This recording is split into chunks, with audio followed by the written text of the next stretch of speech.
인간적인 허물과 약점이 많은 자였습니다.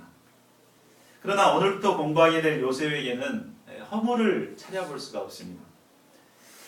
그런데 요셉은 아무런 허물과 죄가 없었지만 누구보다도 많은 고난을 감당해야 했습니다. 그리고 고난 후에는 누구보다도 큰 애굽의 총리가 되는 영광을 얻게 되었습니다. 이런 요셉의 생애를 보면 여러 가지 면에서 예수님의 생애와 많이 닮아 있습니다. 때문에 요셉을 가리켜 메시아의 그림자라고도 말합니다.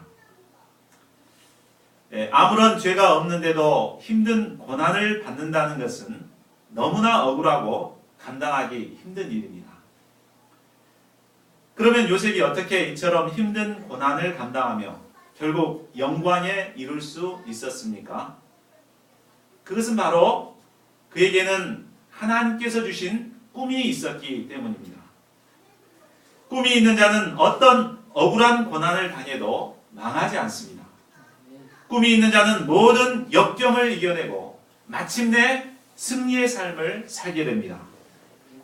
이 시간 저희 모두가 하나님께서 주시는 꿈을 붙들고 꿈꾸는 자들이 될 수 있기를 기도합니다. 1절을 보십시오. 이삭이 죽은 후 야곱은 아버지 이삭이 살던 가나안 땅에 정착하게 되었습니다. 이때부터 이제 야곱의 가족 이야기가 시작됩니다. 2절을 보십시오.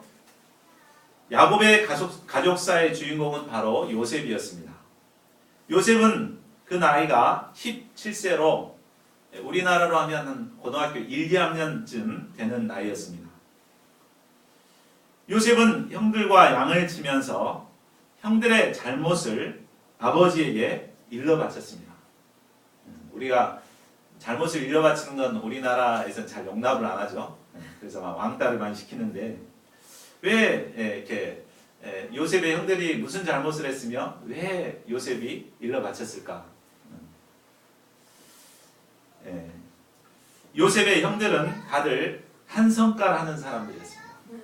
장자 루벤은 아버지의 첩을 범한 아주 버르장머리 없는 음란한 자였습니다. 또 시므온과 레위는 세겜 성읍 남자들을 속여서 무자비하게 칼로 도륙을 하던 잔인한 자였습니다. 또 다른 형들은 물질의 노예가 돼서 피비린내 나서 막 쓰러져 있는 그곳에 가서 막 탈취해서 노략질했던 이런 피도 눈물도 없는 이런 자들이 있습니다. 이런 그들은 아버지의 양을 치면서도 아주 못된 짓을 했던 것 같습니다. 그들은 아버지 몰래 양을 팔아먹기도 하고 배고프다고 몰래 잡아먹기도 했을 것입니다. 순수했던 요셉은 그럴 때마다 형님들 그러지 마세요. 그러다 아버지께 혼나요 하면서 말렸을 것입니다. 그러나 형들은 자식 저리 꺼져 하며 이런 요셉을 무시했을 것입니다. 결국 요셉은 형들이 잘못을 뉘우치기를 바라는 그 순수한 마음으로 아버지께 말했던 것입니다. 그러면 이런 요셉을 야곱은 어떻게 되어 있습니까? 3절을 보십시오. 야곱은 노년에 얻은 요셉을, 더군다나 형들과 달리 아주 착하고 순수한 요셉을 끔찍이 사랑했습니다. 그래서 그에게 고급 채색 옷을 지어 입혀주었습니다. 여기서 채색 옷이란 소매가 긴 정장으로서 주로 집안의 장자들이나 또 아니면 귀한 가정에서 이제 크는 자녀들에게 입혀주는 옷이었습니다. 야곱은 다른 아들들에게는 주로 들에 나가서 일하기 편한 아래시장표 이렇게 작업복을 사다 주었습니다. 그러나 요셉에게는 NC 백화점에서 명품 양복을 사다 주었습니다. 채색 옷을 입혀 주었다는 것은 그에게 험한 일을 시키지 않았다는 것을 말해줍니다. 다른 형제들은 밖에 나가서 열심히 땀을 흘리며 일을 하게 했지만 야곱은 요셉을 아빠 곁에서 잔심부름이나 하는 비서처럼 이렇게 두고 있었습니다. 그러다가 가끔 한 번씩 들에 나가서 형들이 일을 잘하고 있는가 없는가를 가서 보고 오도록 그렇게 시켰습니다. 특히 요셉은 야곱이 가장 사랑했던 라헬이 낳은 아들이었기 때문에 야곱은 더 애틋했을 것입니다. 그러면 이런 아버지 야곱의 편애가 그 가정에 어떤 문제를 야기했습니까?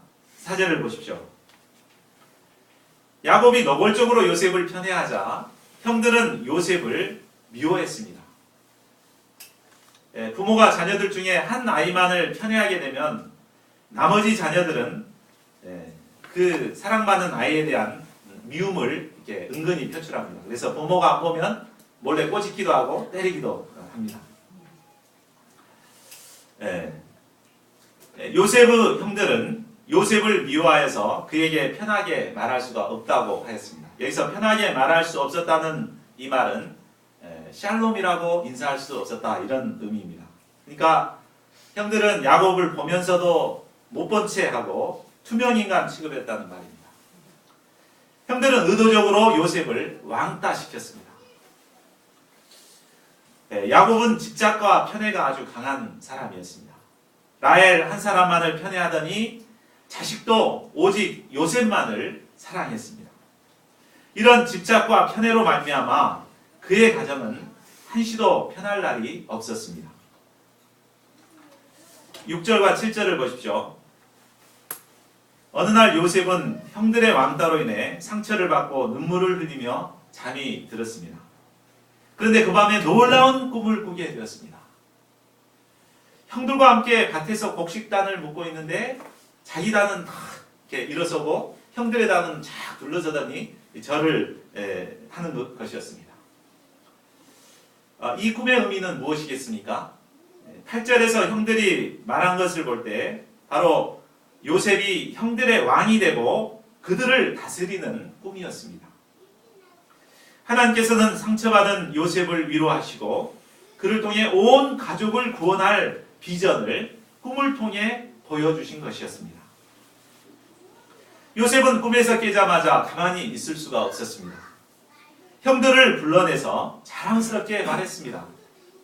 내가 꾼 꿈을 들으시오. 우리가 밭에서 곡식단을 묶더니 내 단은 일어서고 당신들의 단은 내 단을 둘러서서 절하더이다. 그러나 이로 인해 형들에게 더 큰 미움을 받게 되었습니다. 형들의 미움을 받고 풀이 죽은 요셉에게 하나님께서는 또다시 다른 꿈을 꾸게 되었습니다. 9절을 보십시오. 이제는 꿈에 해와 달과 11별이 요셉에게 절을 하는 것이었습니다. 이는 요셉이 장차 형들에게 뿐만 아니라 야곱과 어머니들에게 존귀한 자가 될 것이라는 비전이었습니다. 하나님께서는 반복해서 꿈을 꾸게 하심으로 장차 하나님께서 요셉을 통해 이루실 비전을 반복해서 확신시켜 주셨습니다.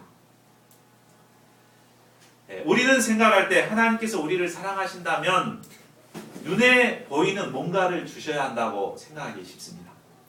눈에 보이는 좋은 직장을 주든지 또 승진을 더 빨리 해주든지 돈을 많이 벌게 해주든지 이렇게 해야 된다고 생각합니다. 그러나 하나님께서는 우리에게 이처럼 얕은 수준의 사랑을 베풀지 않으십니다. 하나님께서는 우리에게 현실적인 것보다는 미래적인 것, 물질적인 것보다는 영적인 것, 또 개인적인 것보다는 역사적인 꿈과 비전을 주기를 원하십니다. 눈에 보이는 채색옷은 사람을 교만하게 하고 유약하게 만들 뿐입니다. 아버지의 품속에서 안주하는 응석바지로 전락시켜버립니다. 그러나 하나님께서 주시는 꿈과 비전은 우리를 위대하게 만들고 큰 스케일의 사람이 되게 만듭니다. 꿈과 비전이 있을 때 인생은 놀라운 은혜를 누리게 됩니다. 만나는 크고 작은 어려움을 능히 이기게 하고 또 결국은 승리의 인생을 살도록 도우십니다. 오래전에 하버드 대학에서 실시한 목표 곧 꿈이 사람의 인생에 미치는 영향에 대한 연구 보고서가 있었습니다. 앞으로 한번 봐주시겠습니까? 하버드 대학에서 연구를 했어요. IQ가 비슷한 사람, 학력이 비슷하고 재산이 비슷한 사람들을 쫙 모아가지고 그 사람들이 과연 꿈이 있는가를 이렇게 한번 조사를 했습니다. 근데 꿈을 찾아봤더니 대부분이 목표가 전혀 없었던 사람이 27%였고 목표가 있긴 있지만 아주 희미한 목표를 갖고 있는 사람이 60% 됐습니다. 제일 많죠.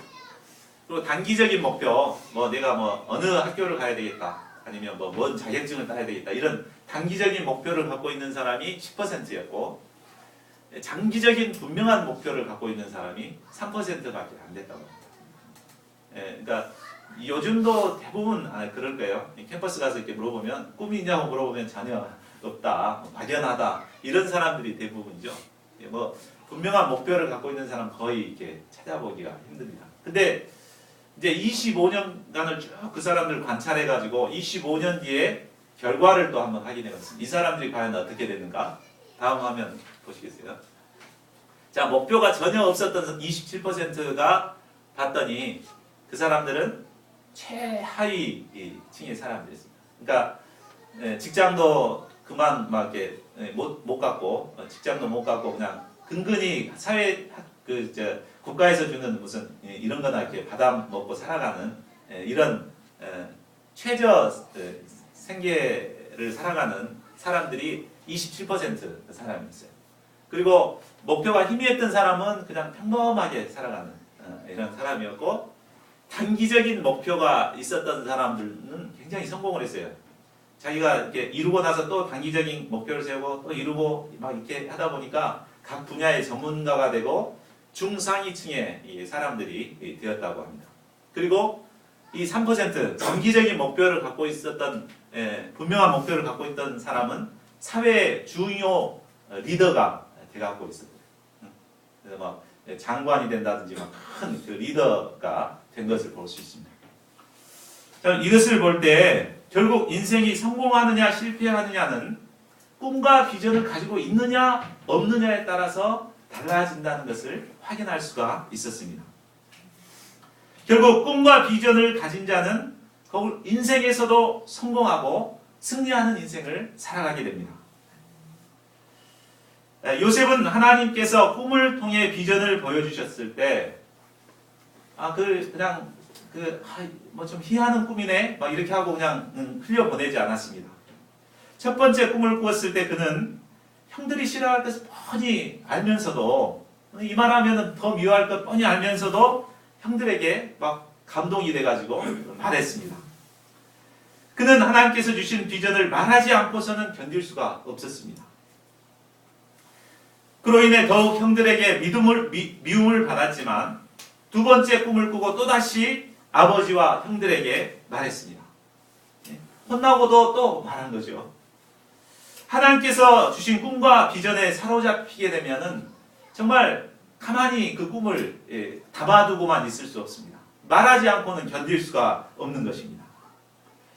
19절에서 형들이 요셉을 가리켜서 저기 꿈꾸는 자가 오는도다 이렇게 말한 것을 볼 때 요셉은 그 하나님께서 주셨던 꿈에 취해서 살았던 자였음을 알 수 있습니다.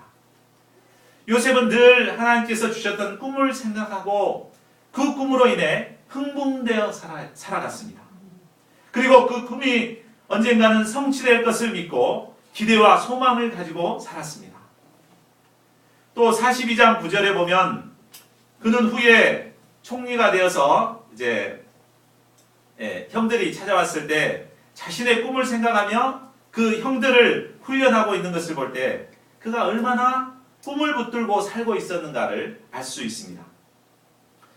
그는 하루아침에 부잣집 기공자에서 노예로 팔려가는 신세가 되었지만 꿈이 있었기 때문에 절망적인 현실도 이겨낼 수가 있었습니다. 꿈이 있었기 때문에 보디발 여사의 유혹도 물리칠 수 있었습니다. 결국 그는 하나님이 주신 꿈으로 말미암아 고난과 역경을 이겨내고 승리의 삶을 살 수 있었습니다. 우리가 잘 아는 남아공의 최초의 흑인 지도자 만델라 대통령은 인생에서 가장 중요한 중년을 27년 6개월 동안을 감옥에서 지냈습니다. 한번 보실래요? 27년 6개월간을 감옥에서 지냈습니다. 특히 그 중에 19년간을 로벤섬이라고 하는 아주 지독한 정치 수용소에서 독방에 갇혀서 지냈습니다. 이 독방인데 이건 가로 세로가 한 3발짝 정도밖에 안 된다 그래요. 그래서 딱 누우면은 벽이 발이 이렇게 딱 닿는 이렇게 좁은 공간에서 19년 동안을 살았어요. 얼마나 참 괴로웠겠습니까? 그러나 이런 절망적인 상황에서도 그는 자유와 평등에 대한 열망과 꿈을 결코 잃지 않았습니다.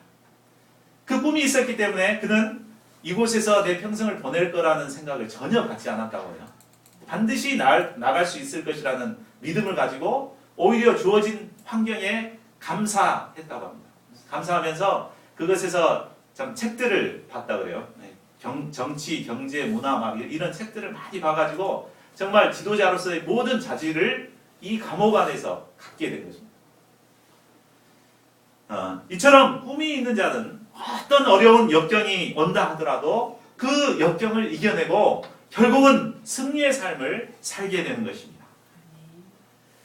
그렇다면 우리가 품어야 할 꿈과 비전은 구체적으로 무엇일까요? 하나님께서는 요셉에게 어떤 꿈을 주셨습니까?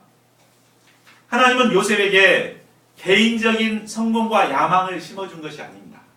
네 혼자 잘 먹고 잘 살아라. 뭐 이런 떼돈을 벌 것이다. 돼지 꿈 꿔라. 이게 아니죠. 바로 이스라엘 가족을 구원하는 길이고 그 민족을 구원하는 길이고 하나님의 구원 역사를 이루어가는 비전을 주신 것입니다. 곧 하나님께서는 그를 통해 인류 구원의 역사를 이루기고자 하셨고 또 그 역사에 쓰임받는 꿈을 꾸게 하셨습니다. 하나님께서 우리에게 심어주시는 꿈은 나 자신만을 위한 이기적인 꿈이 아니라 나로 인해 다른 사람이 축복을 받는 것이며 희생적인 꿈을 꾸게 하십니다. 무슨 꿈을 꾸게 한다고요? 남을 위하고 희생하는 꿈을 꾸게 하십니다. 이것이 바로 하나님께서 우리에게 꾸게 하시는 꿈입니다. 하나님은 영원한 구원 역사에 쓰임받는 꿈을 우리에게 꾸게 하십니다. 하나님께서는 자식 하나만을 소망하고 있던 아브라함에게도 꿈을 주셨습니다. 아브라함의 유일한 희망은 뭐였어요? 자식 하나 낳는 거 아니었습니까? 근데 하나님께서는 그에게 어떤 꿈을 주셨어요? 내가 너로 큰 민족을 이루고 내게 복을 주어 내 이름을 창대하게 하리니 너는 복이 될지라. 이런 원대한 꿈과 비전을 심어주셨습니다. 또 하나님께서는 형이 무서워서 목숨을 부지하기 위해 도망하고 있던 야곱에게 나타나 사닥다리 환상을 보여주시고 또 말씀해 주셨습니다. 내 자손이 땅에 티끌같이 되어 내가 서쪽과 동쪽과 북쪽과 남쪽으로 퍼져나갈지며 땅의 모든 족속이 너와 내 자손으로 말미암아 복을 받을 것이니라. 하나님께서는 계속해서 하나님의 말씀을 통해 우리에게 이러한 비전을 주십니다. 옛날처럼 성경이 완성되기 전에는 이런 식으로 신비하게 꿈속에서 이렇게 꿈을 주셨지만 성경이 완성된 특별 계시가 완성된 이후로는 성경의 말씀을 통해서 우리에게 꿈을 주십니다. 그렇죠? 그래서 우리 여진 사모님이 성경의 말씀을 읽고 기도하는 가운데 순천대 편입하고자 하는 꿈을 갖게 됐잖아요. 이렇게 하나님께서는 말씀을 이렇게 볼 때 말씀을 통해서 이렇게 꿈을 갖도록 이렇게 도우시는 것입니다. 하나님께서는 저희 모임에 성서왕국과 세계선교의 꿈과 비전을 주셨습니다. 여러분도 잘 아시다시피 저희 모임은 미국 남장로교회 선교부 소속으로서 사라베리 선교사님이 처음 만드셨습니다. 그런데 당시에는 남장로교회 장로교와 감리교회 공의회를 통해서 우리나라를 딱 이제 구분했어요. 그래서 어디 부분만 선교하도록 그렇게 딱 정해졌습니다. 그래서 남장로교가 맡게 된 것은 호남 지역만 맡게 됐죠.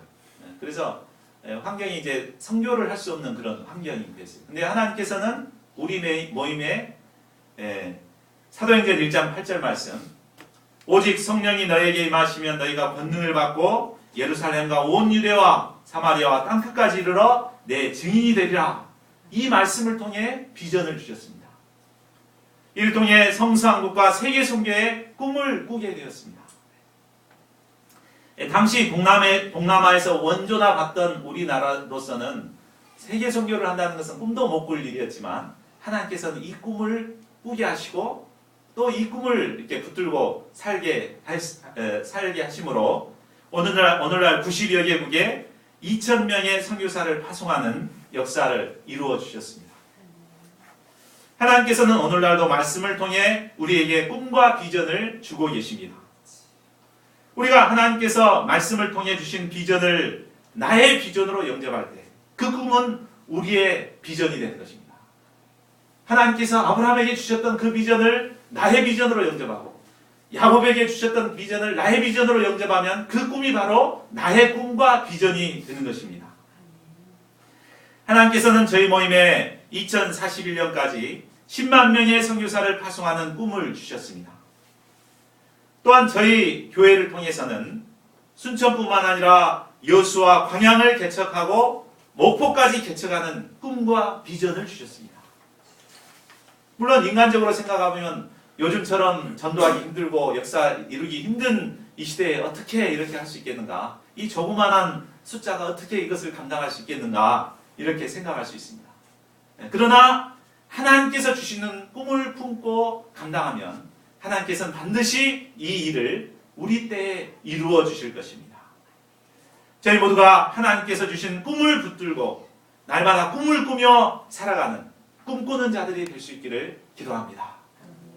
우리 여진 사모님이 순천대 캠퍼스의 목자가 되어서 누비면서 양들을 막 데리고 오는 이런 꿈을 꿀 수 있기를 바랍니다. 예, 우리 경근 형제님이 우리 보건대 조상이 돼가지고 양떼들을 확 몰고 막 이렇게 오는 그래서 광양을 다 개척하고 광양에 참 아브라함이 되는 이런 꿈을 꿀 수 있기를 기도합니다. 12절을 보십시오. 요셉의 형들이 세겜에서 양을 치고 있을 때였습니다. 세겜은 과거 어떤 곳이었습니까? 세겜은 요셉의 형들이 살인과 약탈을 저질렀던 곳입니다. 그래서 야곱은 형들이 그곳에 가 있으니까 굉장히 불안했겠죠. 그래서 요셉에게 형들이 잘 있는가 좀 살펴보고 오라고 했습니다. 그런데 야곱이 있는 곳에서 세겜까지는 약 95km나 되는 엄청난 거리에 있었어요. 이때 요셉이 어떻게 했습니까?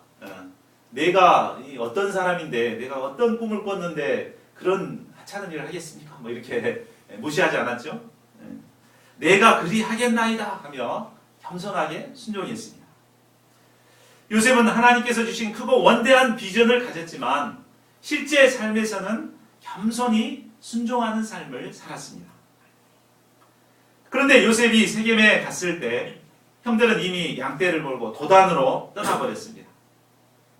또 세겜에서 도단까지의 거리는 약 30km나 되었습니다.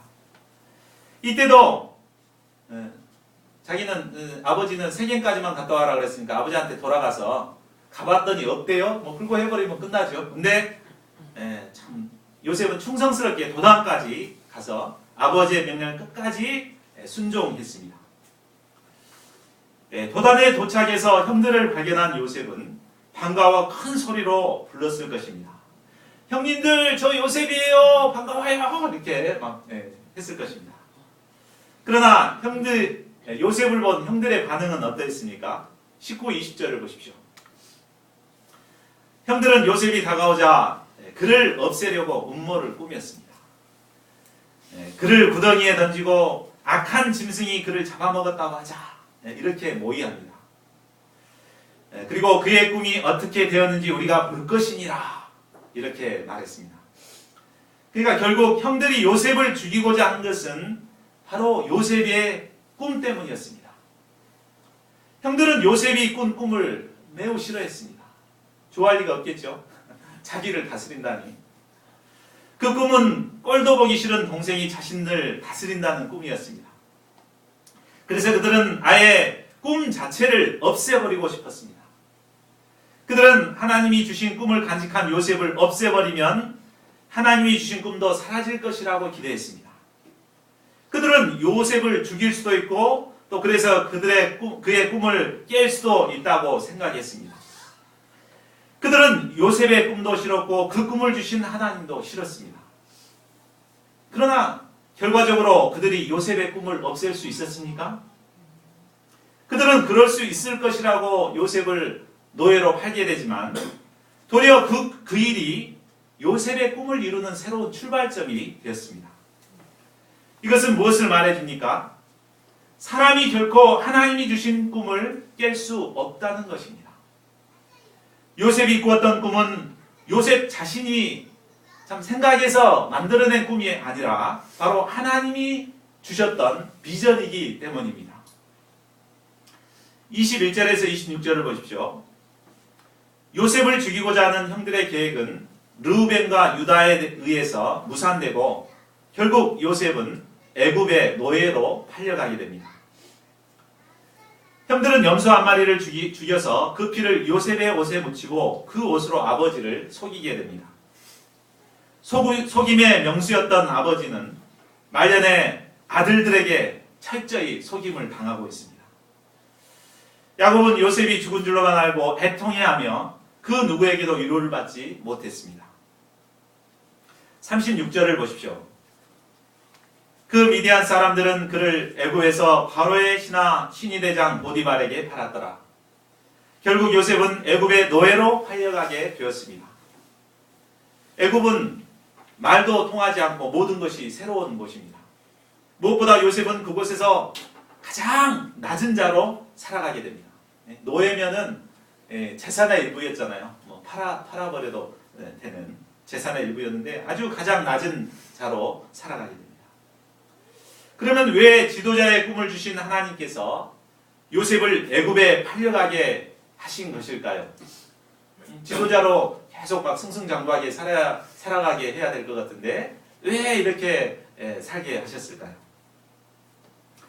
요셉에게 하나님께서 큰 꿈과 비전을 주셨지만 만일 그가 계속해서 아버지 집에 거하면서 채색옷만 입고 아버지 사랑만 받고 대우만 받고 자랐다면 결코 이 꿈은 현실로 이루어질 수 없었을 것입니다. 만일 그렇게 됐더라면 그는 못돼 먹은 형들의 등살에 얻어 터지느라고 결코 성장할 수도 없었을 것입니다. 만일 그가 아버지의 품속에만 있었다면 그는 결코 더 큰 세계, 더 넓은 바다와 같은 애굽의 세계를 경험해보지 못했을 것입니다. 요셉이 아무리 순수하고 큰 꿈을 가졌다 하더라도 그의 인격과 내면이 빚어지지 않는다면 결코 지도자로서 꿈을 감당할 수 없습니다. 아까 만델라를 봤지만 만델라도 그 고난의 깊은 훈련을 통해서 내면이 성장했기 때문에 지도자로 성장할 수 있었잖아요. 이렇듯이 고난을 통해서 이렇게 훈련하시고자 하신 것입니다. 하나님은 요셉을 쓰실 만한 지도자로 키우시기 위해 아버지의 품에서 이끌어내어 이방 땅에서 광야 훈련을 시키고자 하신 것입니다. 우리는 대개 꿈이 이루어지는 것이 마치 꿈꾸듯이 쉽게 이루어지기를 기대합니다. 로또가 당첨돼가지고 막 일확천금이 그냥 한순간에 쏟아지는 이런 꿈을 기대합니다. 그리고 생각만큼 쉽게 꿈이 이루어지지 않으면 금세 꿈을 포기해버리고 절망하기를 잘합니다. 그러나 그렇게 해서는 결코 꿈이 이루어질 수 없습니다. 꿈이 이루어지기까지는 많은 어려움과 아픔을 감당해야 합니다. 요셉은 13년이나 되는 애굽에서의 노예 생활을 통해서 가장 밑바닥에서 가장 낮은 자가 되는 훈련을 받았습니다. 종처럼 섬기는 훈련을 했습니다. 이를 통해 다양한 사람들에 대한 이해와 지도자로서의 섬기는 내면성을 익히게 되었습니다. 또한 어떤 가운데서도 하나님의 주권을 인정하고 하나님께 영광을 돌리는 삶을 살게 하셨습니다. 하나님은 이처럼 우리에게 꿈을 주신 후에는 그 꿈을 이루는 사람이 되도록 우리를 훈련하시고 연단하시는 분이십니다. 가을에 나무에 달려있는 맛있는 과일들을 보십시오. 얼마나 탐스럽고 먹음직스럽게 보입니까? 색깔도 아름답고 향기도 좋습니다. 요즘은 과일은 굉장히 맛있죠. 당도가 높고. 그러나 그 아름답고 맛있는 열매가 맺히기까지는 얼마나 힘든 고통의 과정을 겪는지 알 수 없습니다. 여름의 따가운 햇살을 참고 견뎌야만 합니다. 무섭게 몰아치는 비바람과 태풍도 이겨내야 합니다. 각종 병충해와 싸워서 이겨야 합니다. 그래야만 크고 맛있는 과일을 맺게 됩니다. 우리의 꿈도 마찬가지입니다. 꿈이 클수록 그에 따른 대가도 큰 것입니다. 만일 그 사람의 꿈이 겨우 동네 반장이나 하는 정도라면 통반장 정도의 연단만 받으면 됩니다. 그러나 그 사람이 한 나라를 움직이는 지도자가 되기 위해서는 그만큼의 큰 훈련을 받아야 합니다. 요셉도 마찬가지였습니다. 요셉은 앞으로 주변의 수많은 국가들과 백성들을 구원하고 그들을 섬길 지도자가 될 것입니다. 그런 사람이 주로 채색 옷을 입고 다니면서 잘난 체하고 뻐기기만 하고 있다면 결코 그는 지도자가 될 수 없었습니다. 자기는 일도 하지 않으면서 다른 사람의 과실을 잡아내고 입 바른 소리나 하고 있으면 누가 그를 지도자로 인정하겠습니까? 꿈 하나 잘 꿨다고 자기가 세상의 최고인 것처럼 뻐기면 누가 그를 좋아하겠습니까? 그가 정말 스케일이 큰 지도자가 되기 위해서는 꿈도 커야 하지만 인간에 대한 이해심도 넓어야 하고 삶의 현장도 체험해봐야 하고 각종 사람이 겪는 인생의 아픔도 겪어봐야 합니다. 배도 고파봐야 하고 사랑받지 못한 자의 서름도 느껴봐야 합니다. 소외된 자, 구덩이에 던져져서 억울해하는 자들의 서름도 알아야 합니다. 이 때문에 하나님께서는 요셉을 애굽의 가장 낮은 곳으로 노예의 신분으로 낮추신 것입니다. 우리가 하나님께서 주신 꿈을 간직한 위대한 하나님의 사람이 되기를 원한다면 하나님이 주시는 훈련을 사모해야 합니다. 때로는 미움의 구덩이에도 던져지고 시기심의 희생양이 되기도 하고 때로는 화려한 채색 옷이 벗겨지는 그래서 노예나 입는 옷을 입을 각오도 해야 합니다. 하나님이 주신 꿈은 우리에게 구덩이의 고난을 요구합니다. 고난의 구덩이를 통과한 꿈만이 진정한 꿈으로 남게 됩니다. 결론을 맺겠습니다. 우리는 오늘 말씀을 통해서 하나님께서 요셉을 택하시고 그에게 꿈을 주신 것을 배웠습니다. 또한 그 꿈을 성취하기까지 필요한 연단을 받게 하신 것을 배웠습니다. 하나님께서는 우리에게 때를 따라 말씀을 통해 풍성한 꿈과 비전을 주십니다. 근데 문제는 그 꿈을 그냥 놓쳐버리는 거죠. 꿈을 꾸고 꿈에 취해서 살아야 되는데 꿈을 쉽게 잊어버린다는 것이 문제입니다. 그러나 우리가 요셉처럼 하나님께서 우리에게 주신 꿈과 비전을 붙들고 꿈을 꾸며 살아가는 자들이 될 수 있기를 기도합니다. 그래서 아무리 상황이 어려운 현실을 만난다 하더라도 요셉처럼 하나님이 주신 꿈을 생각하고 꿈에 사로잡히고 그 꿈을 말하고 확신하는 삶을 살아야 하겠습니다. 그래야 우리에게 주어지는 어떠한 고난과 역경도 능히 이겨내고 장차 꿈을 성취하는 위대한 꿈의 사람들이 될 수 있기를 간절히 기도합니다. 요절 말씀 읽고 우리 함께 기도하는 시간 갖고자 합니다.